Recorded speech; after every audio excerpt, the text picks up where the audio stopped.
Okay, well, I'm just going to do a brief introduction. Sorry, Leslie, we didn't really talk about this, but I wanted to welcome everyone for coming. So on behalf of the village, I'm Bart Griepenschlag, the Planning and Development Director. Most of you know me through my role as that or as staff liaison to various committees. In 2022, the Plan Commission will be leading an effort to update the commercial zoning district within the village, both with respect to the uses and with respect to incorporating form-based elements. So we did hire a consultant from Codemetrics, Leslie Oberholzer, and her colleague Kirk from Duncan Associates. They're both here tonight just to kind of give a kickoff meeting of what this project will entail.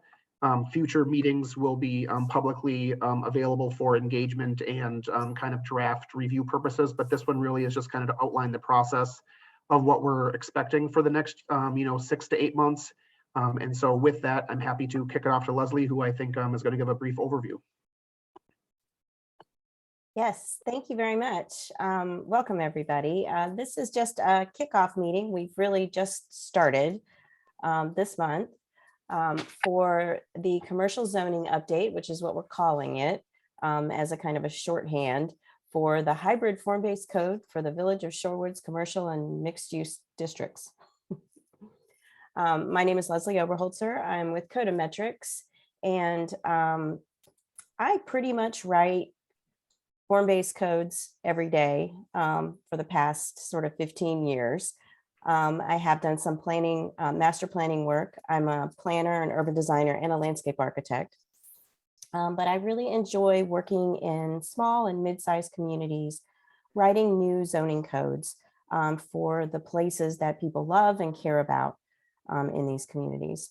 I will be your main contact for the project, but I also have my colleague Kirk Bishop on the team, and I'll let him introduce himself. Oh, Kirk, you're muted.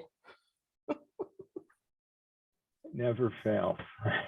So sorry. Good evening, everyone. Kirk Bishop here, part of the Codemetrics team for this project, representing Duncan Associates. Duncan Associates is a small land use and zoning consultancy based in Chicago and Austin, Texas, that specializes really more on the kind of older traditional zoning regulations with an emphasis on kind of land use policy, administration, enforcement, and use related issues, which is going to be my primary role in this project, taking a look at this, the village's existing permitted uses, conditional uses, prohibited uses, the way those uses are defined and the way they're regulated in various commercial and mixed use districts. So really happy to be a part of the team. Leslie and I are frequent partners on these types of projects, and really looking forward to working with you all. Somebody else joined. So the scope of the project was defined in the request for proposals that we responded to as an update to the village's commercial and mixed use districts, meant to kind of incorporate two pieces, best practice form-based elements and updated use classifications, which Kirk was just referring to. So I will be primarily working on the form-based elements. Kirk will be primarily working on the use classifications, but they really go together, obviously. The goals of the project are, and these are words pulled directly from the request for proposal, but more predictable redevelopment, compatibility with the existing context, and aligning with communities' expectations, which I think has a lot to do with that predictability. The geographic scope of the area is on the map that you see on your screen. It is mainly sort of East Capitol Drive, North Oakland Avenue, and all of the parcels that essentially front it other than the sort of civic and institutional parcels. So all of these parcels that front it are currently in the B1, B2, B3 zones, essentially with some PDDs. And those are the projects that will be the parcels that we'll be focusing mainly on. As defined, again, in the request for proposals, our project has 5 phases. The first phase is initial review and analysis, and that is really meant to occur this month. This is just getting to know Shorewood, getting to know the documents that you have related to this geographic area, and really trying to kind of understand the workings of your zoning and your place. This first meeting is a kind of kickoff. We're just sort of introducing the project, but we are also meant during this first phase to perform some field surveys, which I spent a very cold day last Monday, walking and driving the area and photographing and really kind of getting to know the sort of physical character of the area. Towards the end of this month, we hope to be having some listening sessions with key stakeholders in the community. And then we also hope during this month to establish a working group, and hopefully we'll talk a little bit about that at the end. The second phase for this project is the public design process. And that's what you see here in the blue. We have at least 3 meetings that are proposed, public meetings that are proposed, one that will occur sometime in February. We haven't set that up yet, but it will be, again, a bit of a kickoff, but an introduction to the process, getting to know the place and getting some feedback, general feedback from the community. Then 3rd and 4th meetings that will occur in March, hopefully, that will focus more on asking questions about drafting the code. You can see that the 3rd phase is meant to kind of start while we're still in the public design process phase. And that's for 2 reasons. One is because we have a very short timeline and we want to be really efficient with our time. And the other is because as we're drafting, we will have questions for the community. And so that allows that kind of sort of push and pull between drafting the code and going back to the community and asking questions. So that's really that purpose in March and then in April. The 4th phase is called refining the code. And this phase is once we've drafted that form-based code, that hybrid form-based code, and presented it sort of in May. We've got a good working draft that we've presented to staff and the working group. We will then kind of go back out to the public and then sort of, again, push and pull for a few months, 3 months, June, July, and August, to come up with a second draft code to present to the Plan Commission. And then the final phase is the adoption or approval process phase.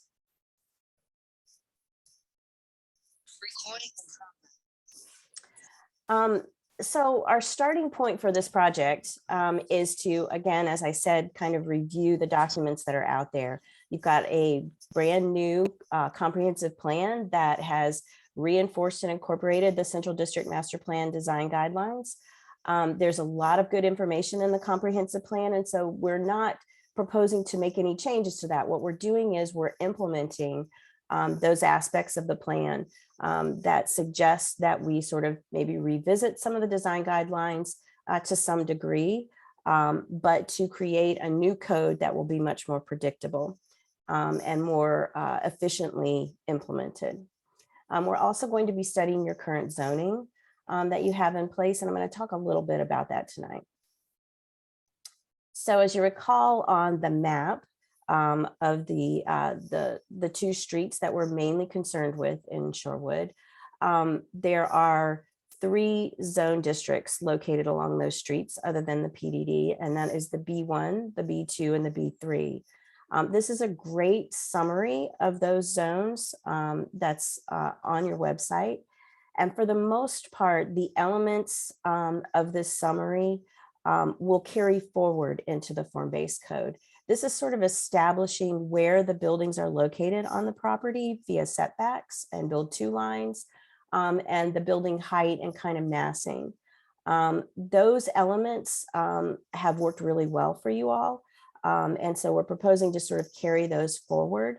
Not that we can't have more discussions about it, but again, we're starting from a point where you guys have implemented some wonderful buildings. But what we want to be doing is making sure that this is a highly predictable, easy to use code that works within the context of your community. So just to take a look at one of those zone districts, the B1 zoning, just showing you a couple of pages from that zone district. And you can see these first 2 pages are almost all uses.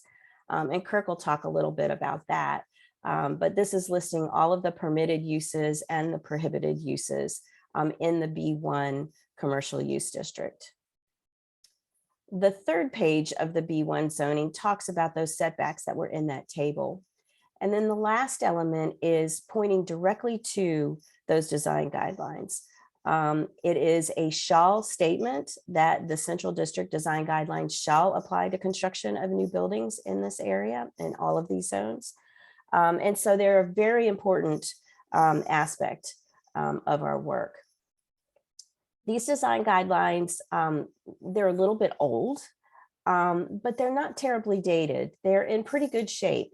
And again, you've had some really great implementation occur from following these design guidelines. They are illustrated to some degree, not a lot, but they are illustrated, and they have a lot of shall statements in them, which is good in terms of predictability as long as it's followed.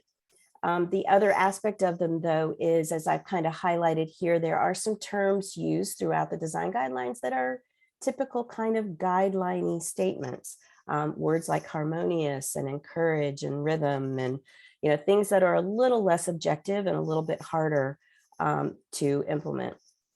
And so we're going to go through these design guidelines with kind of a fine-tooth comb and sort of pull out all of the elements that are working really well for you to fold into the form-based code. So this is an excellent starting point for writing the new code. You've also relied on planned development districts for the area, and this is not unique. Most communities across the country are relying pretty heavily on PDDs or PUDs or some form of this kind of negotiated development design process. The problem with this process is that it can often be really long, a little bit tedious, and negotiations sometimes don't result in what everybody is expecting it to result in. So the outcomes are not as predictable as everyone would like them to be, both on the developer side, the municipality side, just the residents' side. It can also be a very expensive process because the developer has to design everything kind of upfront and present it, and then they're sort of pushing and pulling it in that forum. So there are some issues associated with the PDDs, and again, across the country, form-based codes have been used to sort of substitute in for that process to get people to a more predictable outcome that still incorporates all of those elements that they're looking for within their places. I just want to also say that there is a certain amount of, there's like a lack of transparency with PDDs, because once you locate them on your zoning map, anybody in the community can look up what a B1 zone is meant to look like by going to your zoning code and reading it. With a PDD, often you have to review or look at the documents that were created and approved during that process, which means you actually have to go down to Village Hall and pull up those documents and review them to understand what is associated with that development. So there's a little bit of a lack of transparency going on there. So our goal is to create a hybrid form-based code, and that hybrid statement is really meant to address the uses.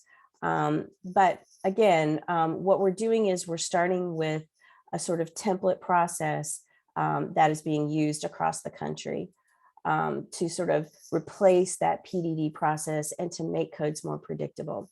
So what I thought I'd do to just sort of explain a little bit about what a form-based code really is do a little bit of comparison with conventional zoning codes.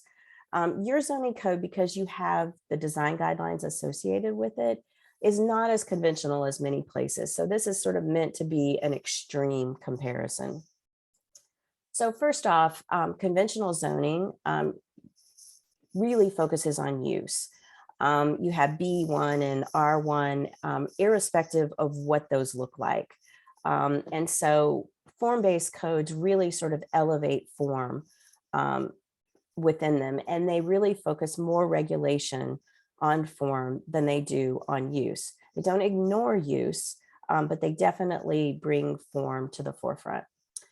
In terms of management, these are things like parking and procedures and so on. It's about the same within each. However, what we hope is that the procedure for approval of a form-based code is easier and cleaner than it would be with a PDD. So I've broken the sort of official definition of a form-based code down into these 4 elements. The first is that physical form is the organizing structure. And this means that whenever I write a form-based code, I always visit the place first. You have to understand what the form of the community is in order to write a form-based code. You have to really get down on the ground and walk and feel what that community's form is in order to write a form-based code. The other aspect is that it focuses on the public realm.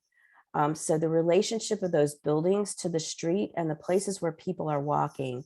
I'm always frustrated that there is nothing about human scale in this definition, but it is definitely meant to create a walkable place. And in order to be walkable and comfortable for pedestrians, the scale of the buildings have to relate to the people that are walking by them.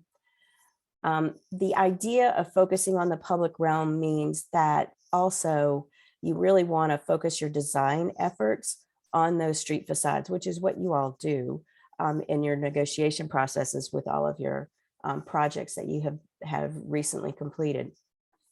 Less money is spent on the back, but you do have to be careful about what's visible and making sure that everything is addressing all of the community's concerns.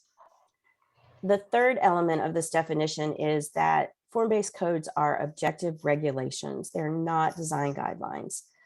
They are meant to be written with clear numeric regulations that anybody can implement, so that the person who is designing the building, the resident who is reviewing that building or reviewing the code, the staff person that is reviewing the project, officials, everybody is all on the same page because they're written as objectively as possible.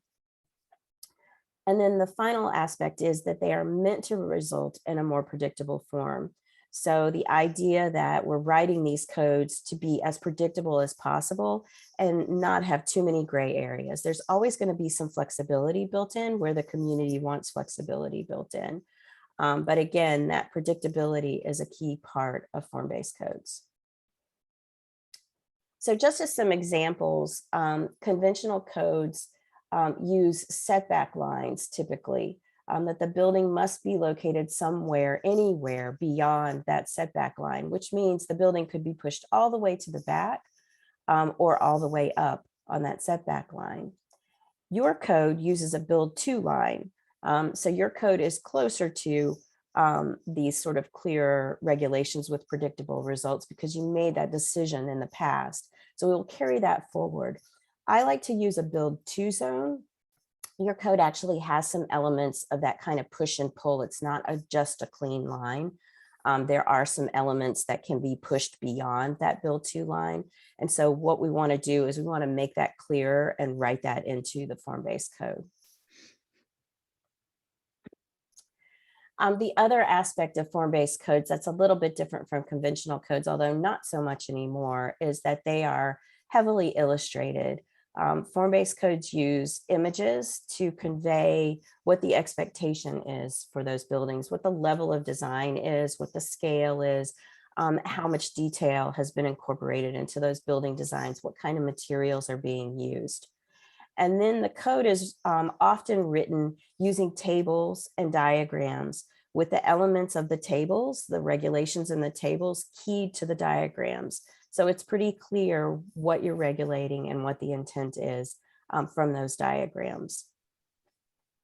As I said, this is just one page from your B1 zone, but the design guidelines are closer to that, and really more and more codes. The codes that Kirk writes look more like mine than they do like, the conventional code. So there's definitely a spectrum in between. But this is our goal, is to create, easy to read regulations that are well illustrated. Just as one example of how these codes really relate to the public realm, I love this example. It's really extreme, and I know it's residential, but and we're really talking about commercial and mixed use, although you do have a lot of residential along some of the elements of the corridor. But conventional zoning in this particular place, this is a very small area of multifamily zoning in an old neighborhood that had these sort of, turn of the century houses. And this was the multifamily that they were getting in that area. It's student housing. The conventional code just basically had front setbacks, maximum height, multi-use. We went in and wrote a form-based code, and by right, these are the kinds of buildings that were then developed. Basically, what we said is these buildings need to relate to the street. They need to be the scale of the existing structures in the community. They need to have a transition between the sidewalk and the interior of the building. They need to have roof pitches that are proportional to what's occurring in that neighborhood. So this is how a form-based code can affect a place. And obviously you guys are not developing this. You're developing much nicer buildings, but this is just the predictability and clarity that a form-based code can give you.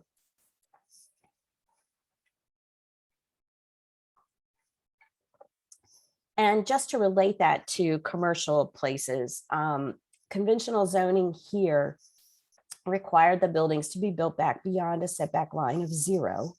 And the building was built far back across a parking lot.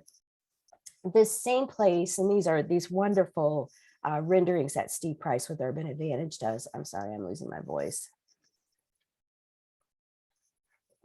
To show what this place could look like. So it's the same location with those buildings located up close to the sidewalk, lots of transparency along the sidewalk and doors.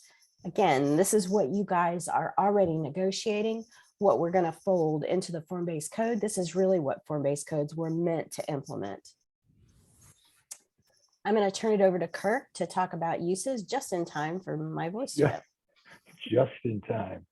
As you heard at the beginning, beyond these kind of richly illustrated code provisions that focus on the physical form along these two important critical corridors in the village, the other thing that we've been tasked with doing as part of this project is to take a look at the existing zoning framework in terms of the types of uses allowed primarily within the commercial and mixed use corridor that are referred to in the existing zoning code as the business zones, B1 through B5.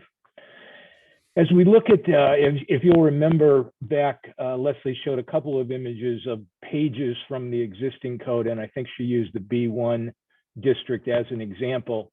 That district begins with a kind of general purpose statement and then goes into a kind of laundry list of allowed commercial business types that are allowed in the B1 zone.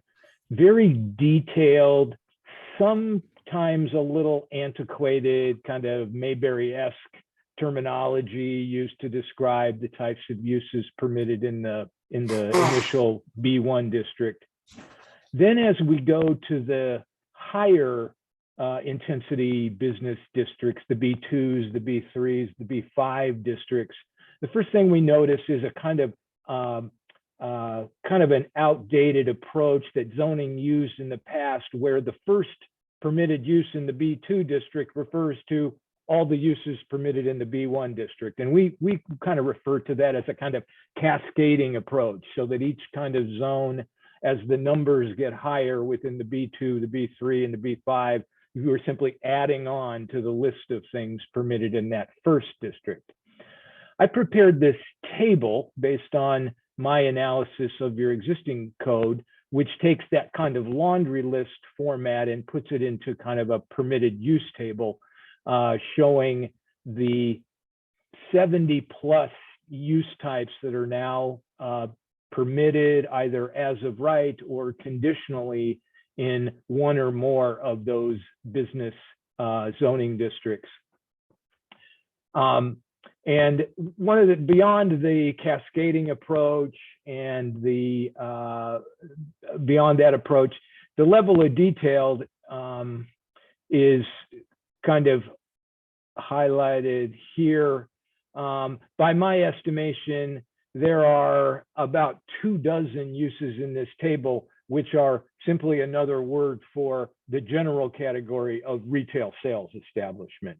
You know, ranging from bookstores, you can see the list here, florist shops, drugstores, hobby shops, music stores, jewelry stores, china shops, and the like, that by all intents and purposes have very similar kinds of operational characteristics. They're engaged in the same sort of activity, and that is the retail sales of products to generally consumers, to personal consumers. And so one of the things we'll be doing as we kind of relook at these use classification scheme is trying to determine if it might be possible to modernize that use classification system, collapsing similar use types into more generic or general categories, which will allow your staff and boards and commissions to more clearly identify which districts allow which uses. The problem with a highly detailed, kind of stuck in time use regulation laundry list system like the existing code uses is that, as we all know, economy is changing, new use and business types arise all the time. And if we're stuck with a system that relies on very detailed kind of listings of business types, it becomes difficult to make determinations about where a new modern 21st century use type fits within that framework, which leads to maybe more process and interpretation. So by trying to collab, this is an example from another code, by no means suggestive of a specific direction that we need to head in Shorewood in our estimation, but just to give you an example from another code where we've taken that 70 to 100 use listing and collapsed it into a relatively small number of general categories, each of which are defined in detail in the code, and that will allow for new uses to be easily sort of slotted into existing categories based on their similarity of their operational characteristics and the similarity of their impacts upon the surrounding area. So this is a element of work that we include in all of our code updates, and it can be as detailed or as simplified as needs to be. And as we move through the process, we'll look forward to working with you and our working group on these sort of issues, as well as the form issues that Leslie described.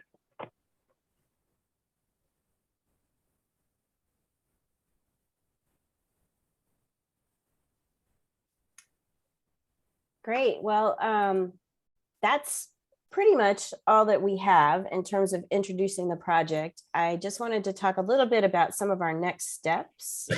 And Bart, please feel free to weigh in here. As I said before, we'll be holding our listening sessions probably towards the end of this month, and they may trickle into February. And we would also like to begin the process of establishing a working group. I have that framework if you want to talk about that, Bart, or Sure, just in generalities, because I don't really have much specifics on it. Leslie, you can always expand on how you've used them in the past with other communities. That'd be great. But when we looked at this project, we realized that it's led by the Plan Commission, but it also impacts various other committees, including the village board at some level, obviously. And so we're hoping to establish a working group that will work on helping Leslie and Kirk develop components of the code, and then help promote and review it from their committee's perspectives, not dissimilar to what we do with the transportation and parking analysis. So in this particular project, we realize the Plan Commission is going to be the primary lead because it does deal with the zoning chapter, which is their main charge. But the Design Review Board obviously reviews commercial redevelopment. So they need to understand and know what the code is. And so their involvement will be highly necessary in terms of the form elements and how they review and interpret and approve projects moving forward. Additionally, the Community Development Authority has been charged over the past years with a lot of the redevelopment projects that Leslie talked about that have been performed by a planned development district. And so we just want to have them on the same page as to where the village is moving with respect to what expectations are for redevelopment, whether or not the village is involved. We think that in terms of a partner, we think that it's necessary to have the CDA also understand where this project is taking us. We also have invited and involved the bid board.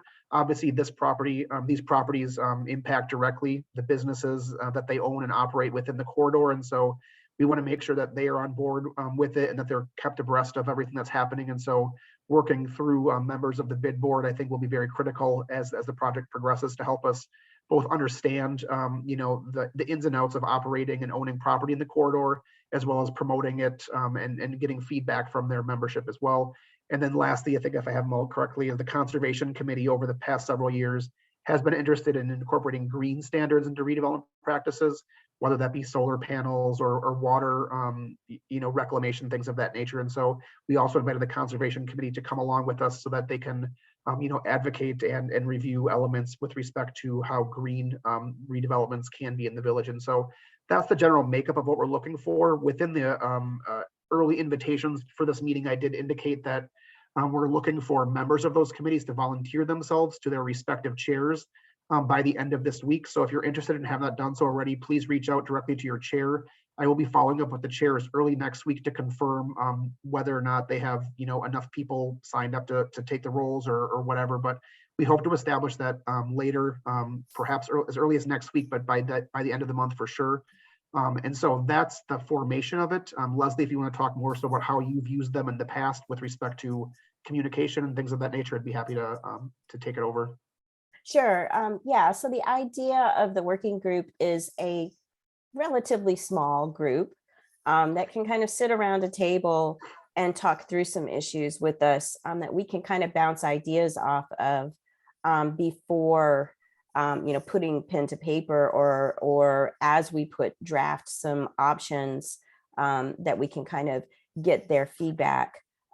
So the thing about the working group is we really hope that they're people that will read the code. And it doesn't mean that we're not reaching out to a wide group of people, especially in these early listening sessions during all of the public workshops. We might have focus groups. We will certainly be presenting to the Plan Commission. We can do presentations to the Design Review Board. We can do presentations to anybody throughout the process to get feedback.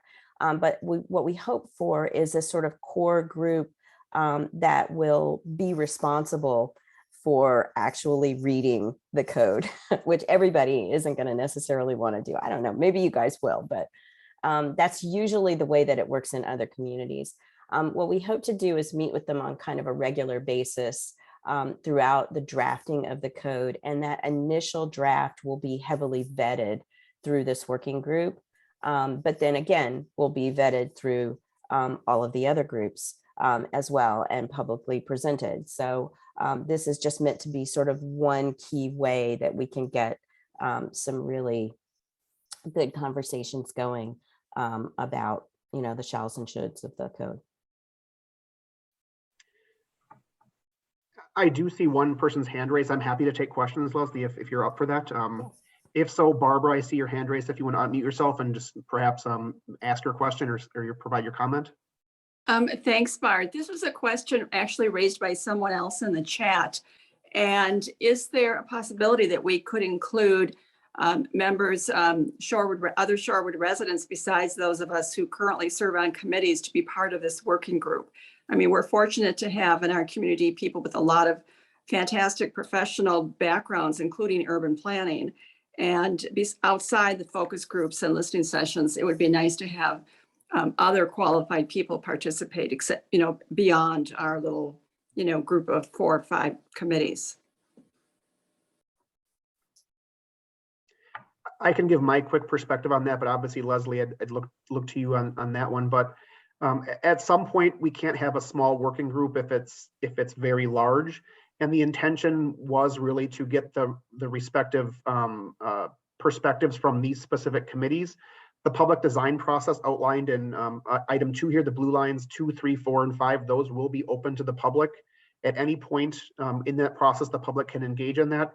If the working group, in my opinion, gets too large and perhaps non-representative, if that's the word, I struggle with finding where's to cut it off then, right? So similar, the transportation and parking analysis use the same thing, and we asked for a member of each of those groups to represent their groups and to bring ideas back and forth. And so we had one person from Bike and Ped, and they would take the idea to their Bike and Ped committee meetings, discuss it there, and then bring it back.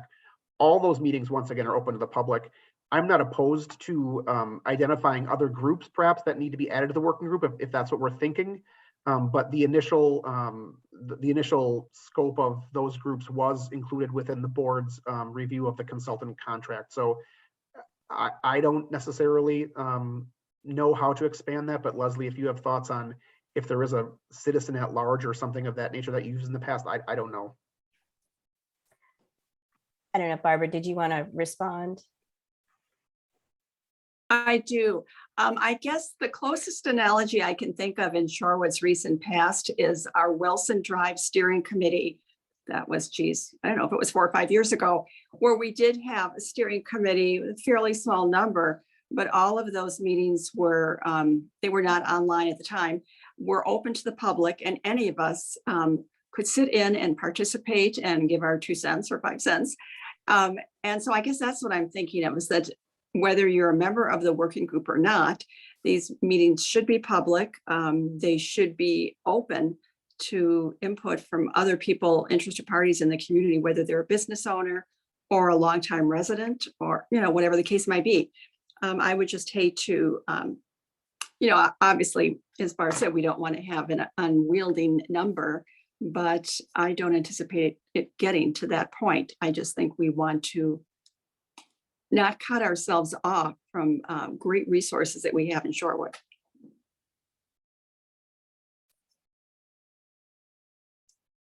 Yeah, I mean, I think the idea is that this is a group that will respond directly to text written in the draft and give us feedback directly. I don't know that and we could certainly have an at-large community member, but I think maybe what we should do is see how many people actually respond and want to serve on the working group, since I said they had to read zoning code and see what the response is and see how big the group is. But I don't know why we couldn't potentially, I mean, are the transportation working groups open to the public?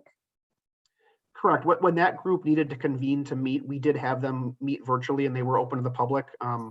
We didn't have a large participation from the public. We did have people join it, and there was no issues with that. But similar to how I believe this project is set up, they were largely utilized with a, you know, here's a code section that we'd like to change. We're looking at this language. Dear school district, how does this meet with your expectations for parking on the street in front of you?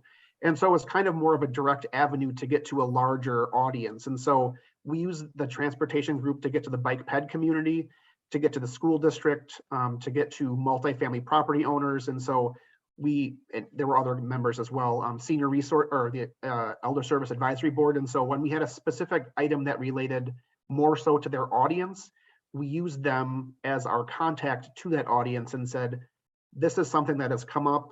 This is what we currently do. This is what we could do. What does your group think of it? And it kind of helped us funnel the questions to where they needed to go. That is similar to how we set this one up. So if it's a question that we think, you know, the Conservation Committee is best aligned to answer, we want to have someone from the Conservation Committee on board with us to say, hey, take this back to your group. Is this what you guys were thinking of with respect to green codes or you know, things of that nature? So that is how we intended to set up. If we have other members, I would just need to understand how they're intended to reach out to the larger audience. Because if it's a larger public question, those would be answered, in my opinion, in those public design process meetings where we would, discuss the greater issues as a whole. Absolutely. Do we want to, let's see, so Davida? Sure, Davida Menta. Yeah, hi. I was just wondering how you're going to ensure that this group is inclusive of all the different groups in Shorewood.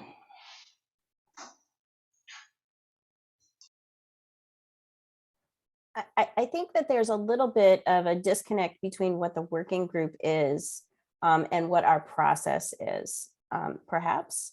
The working group is really meant to be, it's mostly because we don't have a lot of staff. You have Bart and that's about it. So having other people who are familiar with Shorewood and Shorewood's processes to sort of serve as the kind of staff working group.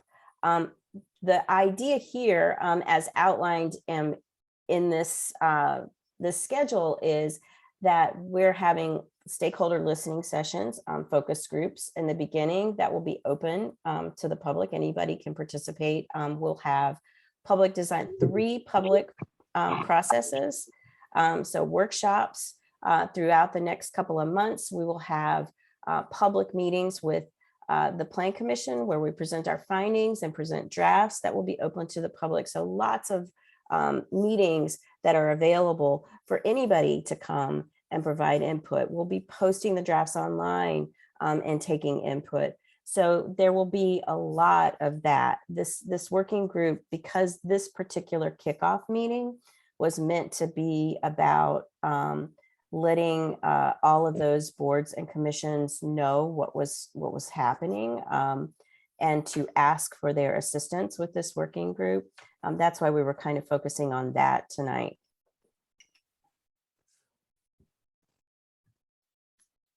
Eric Kudo, if you want to unmute yourself, if not, and ask your question and answer. Yeah, thanks, Bart. This question is actually for you. It might be helpful, perhaps, for you to explain to everyone how this working group will be formed. I mean, who's going to be on it and how they're selected, I think might be helpful for this group to better understand. Sure. So the concept of a working group was introduced within the memo to the village board for the consultant selection.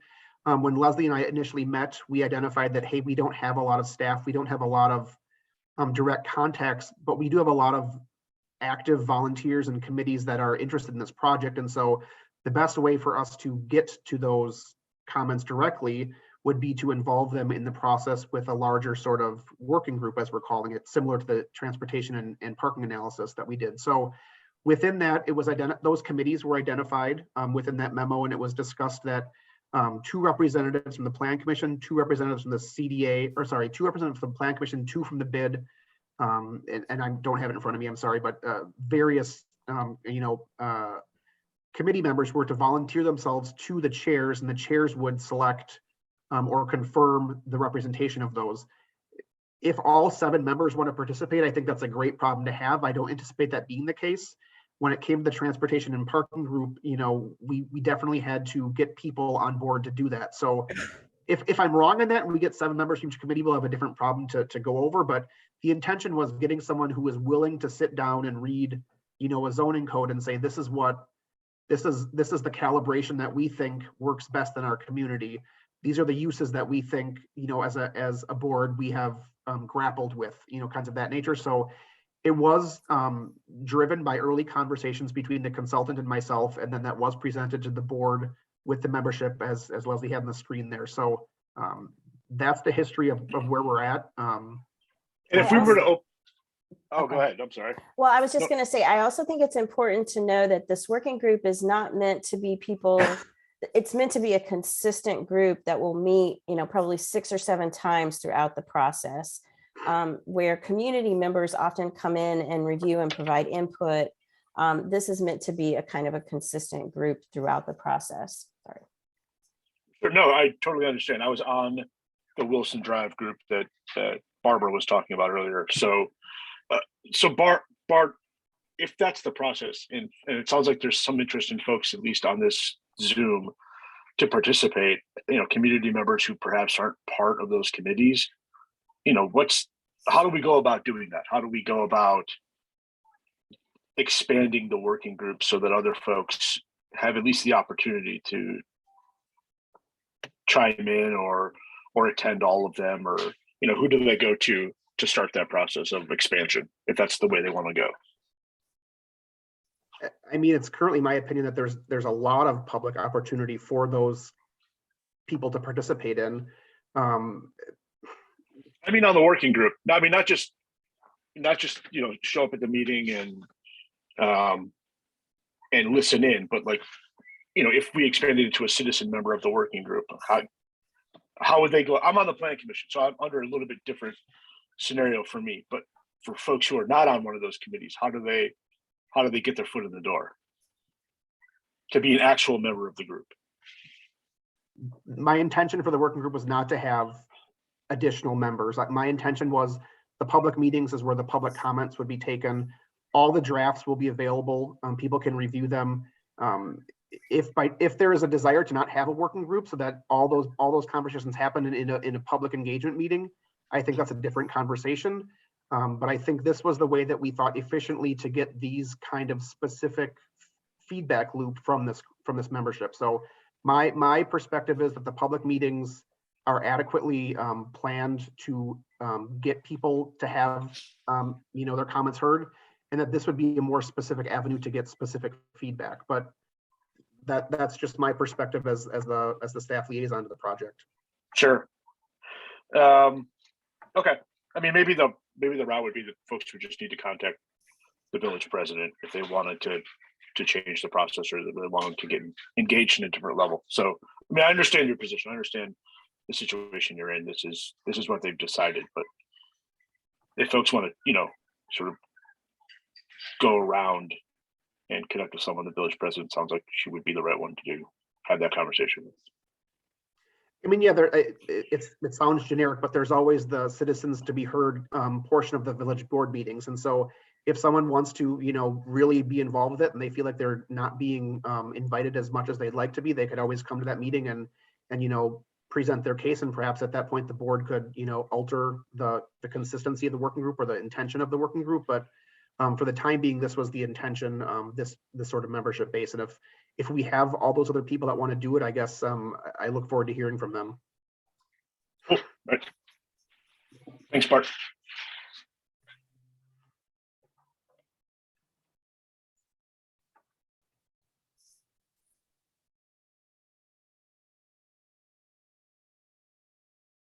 Leslie, we had a question about how many working group meetings we're anticipating. So if you have that schedule up, I have it blocked. If you could put that timeline up again, just to, for the third time, reiterate those meetings. Yeah, I would say there would probably be 6 or 7 meetings. Maybe not that many. Yeah, that would seem like a lot in that sort of process. I wouldn't think more than a half a dozen, but yeah, sounds about right. And a bike and pedestrian safety committee representative sounds like a potential as well.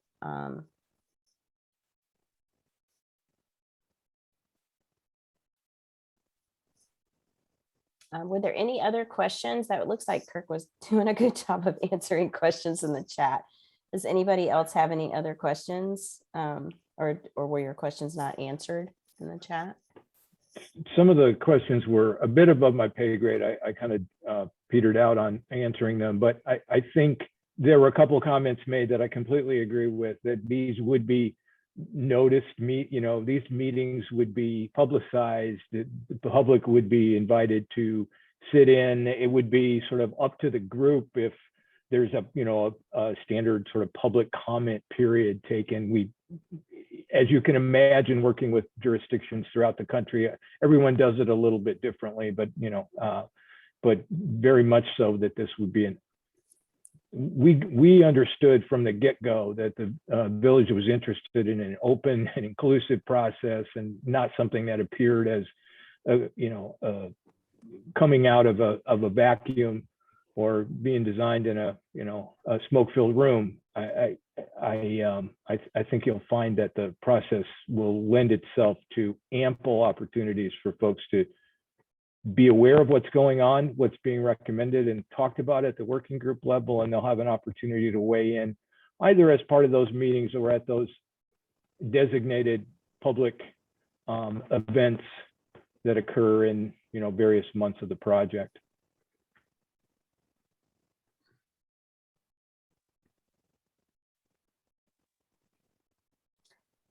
So in terms of the use regulations versus the form-based regulations, I think it's really important to note that that the use regulations will be crafted to work within your community.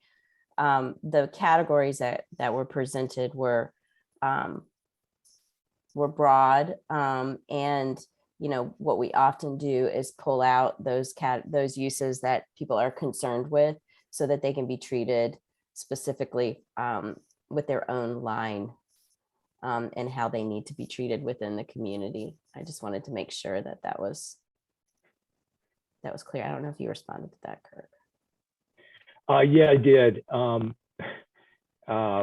Yes, there was a question about whether or not by moving more in the direction of form-based regulations that the village would lose the ability to zero in, restrict, however you want to say it, use types that were anathema to the intended character of these corridors or the village as a whole. And the answer is clearly not. Uses will still be a part of the zoning regulations as they are today. We just think this is an opportunity to sort of modernize that classification framework and ensure that we're accommodating modern use types that will add vitality and needed commercial services, retail opportunities within these corridors, not to open them up to, locally unwanted land uses.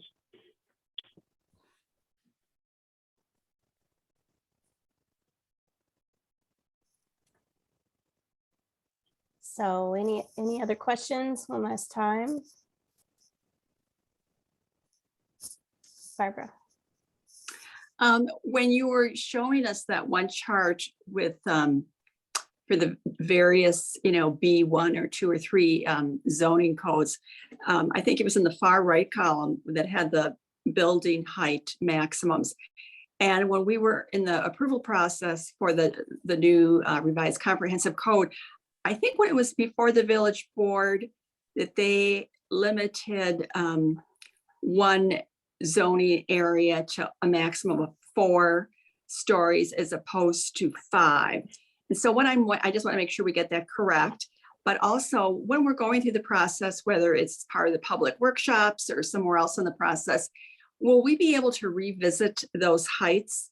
Because, in some neighborhoods, it might be make perfect sense to have a building height of 4 stories. In other areas, 3 stories might be the most appropriate. So I'm just wondering if there'll be a chance to look at those zoning regulations a little bit more closely, as we're looking in context of the surrounding buildings, both the commercial buildings across and adjacent, as well as those residential buildings that are just on the other side of our commercial strips. Bart, I don't know if you want to chime in here, but my understanding was that because this is in the comprehensive plan as 4 stories, we'll be following what's in the comprehensive plan. But what we really need to be doing is clarifying the language for the 4 or 5 and what that actually means, and making sure that it's well addressed and well illustrated to reflect where it's appropriate or not appropriate, or how it would be managed. Is that correct, Bart? Yeah, I guess my comment to that would be anything essentially could be discussed or looked at, but we would need to make sure that it matches the language in the adopted comprehensive plan. So if the comprehensive plan needed to be updated as part of this, that would also be a consideration. So I'm not discouraging any sort of possibilities within the thinking of this plan, but just understand that if we do recommend something that the comprehensive plan doesn't necessarily agree with, we would need to amend the comprehensive plan so that the consistency requirement is met. before the code could be adopted. Okay, thank you. I think David was next. Yeah, could you go back to the slide that shows the makeup of the committee, working group, whatever you call it? It's like I put in the chat, the CDA and the bid. So 3 out of the 8 are representatives of business. First of all, I don't think it's fair to say that there's any comparison between participation in this group that's going to be involved from the beginning and have a particular amount of influence on this project to, well, you can go to a public meeting and, have something that you want put up on a Post-it note, on a poster or something. We just went through the transportation, and before that, Wilson Drive. So I think we all understand that people on this committee are going to have a much larger influence on how the form-based zoning is developed. So, but secondly, yeah, I think, and the other thing is that not every, for example, affordable housing, we don't have an organized group in town. We have a group of people who are loosely organized, who are interested in housing for people with developmental disabilities and issues like that. But, we're a small community, and we don't have organizations for, even something important that people care about a lot, like affordable housing. So I think to rely and Arthur, the CDA has only very recently had anything to say about affordable housing. And so I think to say, well, we're going to limit this important membership to, we're going to slant it towards the business community, and we're going to limit it, I think is a real, frankly, it's going to hurt you in the long run, because you don't want to get to the end of the project and have people like, what, this makes no sense. So I think, given my experience in Shorewood over the past really 10 years, the more open the process is, the more inclusive the process is, it works out better in the end, is my opinion. Yeah, I think absolutely that these meetings being open to the public makes a lot of sense. And that there would be multiple opportunities at that level of discussion for the community. I think the question is whether or not people want to serve. And that's, I think Bart responded to that it makes sense for people to submit during the meeting, during the village board meeting, that they would like to serve on the working group. And this working group is not, I don't think they're going to start until February anyway, right? Yeah, I didn't have any immediate meetings for them. I thought it was more of a kind of a response to things that we need more information on based on initial public engagement. But yeah, I have no opposition to these being public meetings and things of that nature. I do want to have committed members on those representative groups. Absolutely. Trustee Stokebrand. Thank you. So would it be possible for Bart to write up a job description for a working group member, what the time commitment will be, and then what would the plan be then to get the word out as best we can for people who are interested to apply to you at Village Hall? And then how will it work? If we want to broaden the scope here a little bit, I mean, can you drop down from 2 plan commission to 1? And I mean, honestly, you might have some people with more time who are not part of already a volunteer group, that's meeting. If you want to keep your number at 8 is what I'm saying. Make it only 1 plan commission member, 1 design review, 1 bid, and then take 3 at large. Yeah. And then, they'd have to be committed to that. I guess that's what I'm asking. Is that workable, Bart? Yeah, I have no magic number in terms of 8 versus 6 versus 9 versus 5. That doesn't. I just want to, you know, if we want to make it more representative, I would need feedback on what groups are not in here and how to assure that those at-large members, you know, represent something that you know, is more than just their singular voice, because the intention was that these members, you know, work with their respective groups. And so if there needs to be modification to this working group, I would suggest that we perhaps at the Plan Commission discuss it at our next meeting, and request, you know, an amendment to the existing makeup of that group. Obviously, you don't want to wait too much longer, because if we need them in February, you know, I'd like to have them on board. So if people have ideas for how to expand this to other groups, please feel free to email me.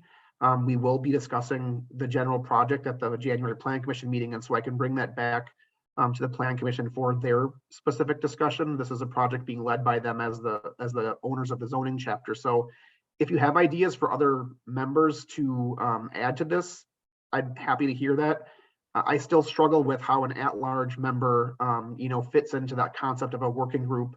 To me, the at-large member representing their, you know, their singular personal views is something that the public engagement meetings are more geared towards. But if they're representing something else that we're missing on this committee, that was my intention with developing it as is. But I'm always open to ideas. If you have them, feel free to send them over my way. Yeah, I think that your idea and your way of going about it was good. It sounds like we're not getting, you're just getting more people who are already on committees on another committee. And it's not bringing in new people and new voices. And I understand your point about them not representing a group, but I would say that the opportunity to bring in new people and new voices is valid also. I have one other question about this different stories and requirements. I have just a general question. So a lot of times you see, let's say, a 3-story building where the bottom is brick and the 4th story is a light colored facade that is set, I think you call them set backs. I don't know the right. Step back. Step back, thank you. And so what's the term, because that seems to be one of the things that might help us a lot moving forward. Is that the kind of thing that this would do? You would say, yes, you can be a 4-story building, but your 4th floor has to be a step back and it has to be light in tone so it doesn't add to the bulk of the block. That's a goal that we could articulate that in numbers so that would be, okay, thank you. Yes, absolutely. We can look at some images and discuss it. Absolutely. And so is that something that would, like, developers would obviously push back on, right? Because if you have to have a step back, your 4th floor is not going to be as big, your option for revenue. So that's yeah, it's even beyond just that sort of option for revenue. It's just how the building is structured becomes more difficult.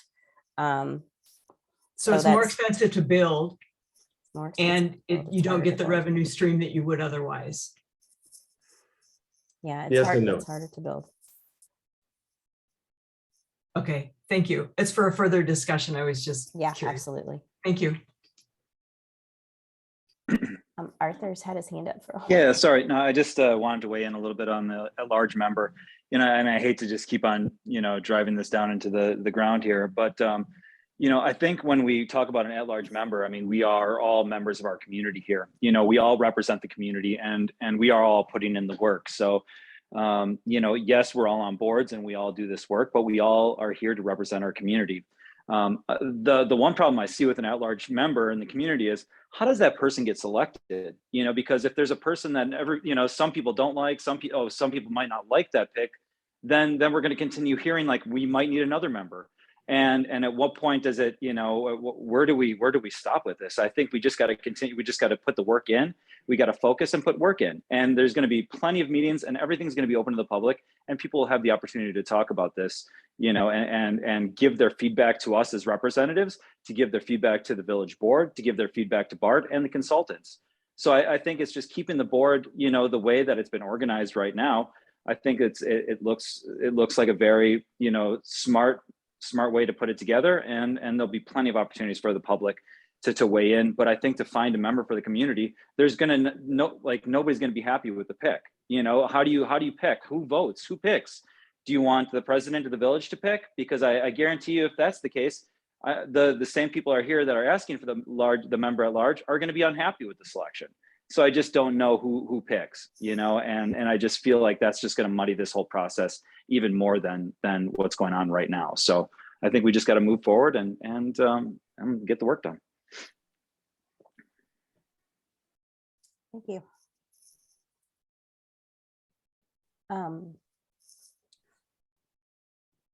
Barbara, Nat hasn't had an opportunity to speak, but he's also got his hand up. Were you calling on me? Sorry. This Sure, is go Nat. ahead. Go ahead. Yeah, sorry. I just wanted to piggyback on Arthur there and agree that there is a limit to, you know, how broad the scope can get and how many cooks are in the kitchen where it becomes counterproductive to the goal. Obviously, the group isn't meant to be a survey of every single resident, and those interested can participate in those avenues. Obviously, anybody on boards on volunteer basis, as Arthur said, join boards. There are citizens who join the boards. Most recently, the school board discussion about staff pay, I'm on a in-between board. So an interesting solution was basically to create a board of residents who weren't on the school board, who could be an intermediary between citizens who are interested in the issue and the actual board making the decisions. They kind of created a new board. And that's almost what we're talking about here, is another set of people who are allowed to kind of make decisions, but aren't the official decision makers. But it also isn't just literally asking every single person. And that's really struggled to be effective for the exact reasons that Arthur kind of said, because the public will discuss, the public will have an opinion, and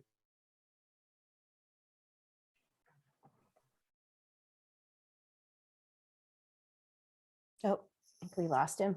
We lost you now. Okay. Thank you, Nat.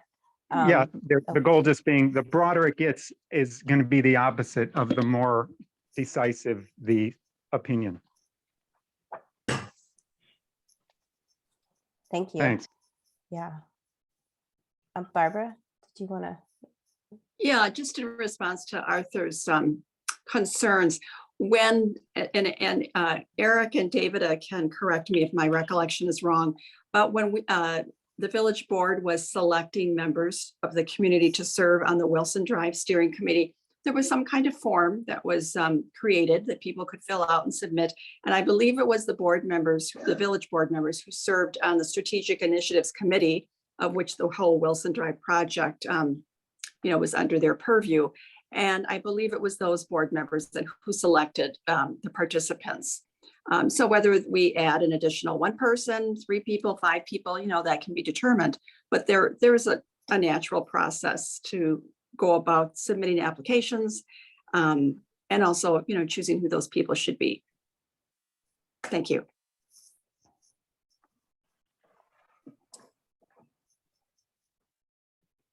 Okay, so just in terms of wrapping up, Bart, are we, where do we stand? Once again, I would encourage people, if they have specific ideas for how to expand the group. I mean, the group as proposed was discussed and approved by the village board within the consultant selection memo earlier this month, if not December, I forget which one it was in. And so if there needs to be discussion of expanding that would be a board decision. So if people have ideas, to either email myself or come to a board meeting and express an opinion of how to do that. But at this point, I really do stand by the group being set up the way that it was, and just making it very clear that there's a lot of opportunity for public engagement throughout the entire process. All the meetings of that group would be public. So if you want to show up to it and listen and perhaps weigh in, you're not prohibited from doing so. I just don't understand an easy, efficient way to expand the membership in a more logical fashion. So at this point, I am planning to proceed with the group as approved in that communication until I hear differently. So once again, if you have ideas on changing that, feel free to contact me or to contact the village board on that matter.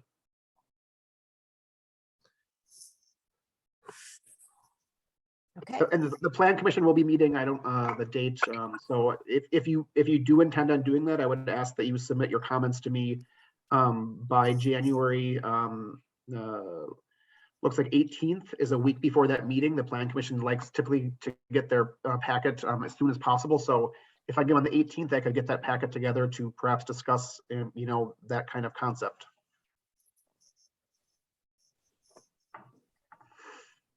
But yeah, but beyond that, I think the meeting, you know, this is pretty much an informational meeting. We will obviously be communicating to the same groups and the people interested here to look at the village manager's memo, look at your inbox, look for opportunities in the website, social media to continue to engage in the process. Yes, so there's a specific page set up on the website for this project where you probably went to get the link to this meeting. And so our next meeting will be posted there.